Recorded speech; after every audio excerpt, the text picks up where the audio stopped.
Le meilleur moment pour devenir au pair. Alors ça, c'est une question qu'on se pose très souvent. À quel moment je dois partir? Est-ce que je dois partir après mon baccalauréat? Est-ce que je dois partir au milieu d'une licence, après ma licence, avant mon master, après mon master? Il y a beaucoup de possibilités, on va en discuter. Vous pouvez donc partir après le lycée. Il vous suffit juste d'être majeur, c'est ce que moi j'ai décidé de faire. Je ne savais pas du tout vers quelles études me tourner, donc j'ai préféré prendre un an après le lycée pour me poser, réfléchir. J'ai donc décidé de partir à 18 ans. Il est également possible de partir après votre formation professionnelle. Si vous avez obtenu par exemple votre CAP, vous pouvez très bien partir après. Il est également possible de partir après ou pendant vos études à l'université, donc après une licence, après un master, entre 2 années. Très souvent dans les universités, vous avez un service pour les années de césure. Je vous laisse vous rapprocher d'eux. Le fait de vraiment encadrer ça sous une année de césure va vous permettre de garder votre place au sein de l'université pour l'année suivante. Une année, est-ce que c'est trop long? Est-ce que c'est trop court? Je pense que ça dépend de chaque personne et de chaque besoin. Si vous avez besoin d'un an de pause, d'un an de coupure pour vous demander ce que vous voulez faire plus tard, comme études, comme parcours professionnel, comme peu importe, et le mieux c'est de faire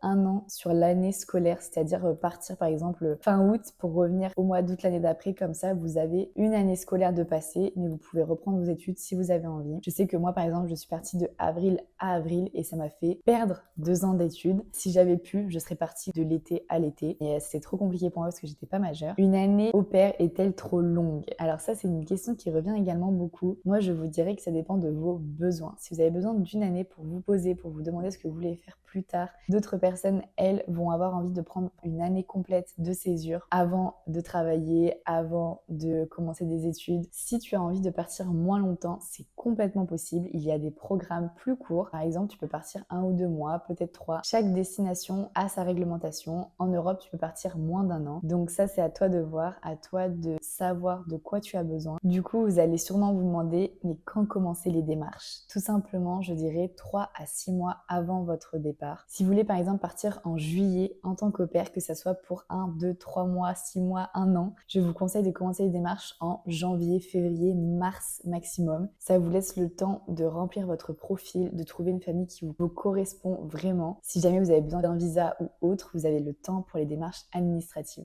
Merci d'avoir regardé cette vidéo. Si jamais elle t'a plu, n'hésite pas à t'abonner, à aimer et à partager. Et on se dit à bientôt dans une autre vidéo. Ciao!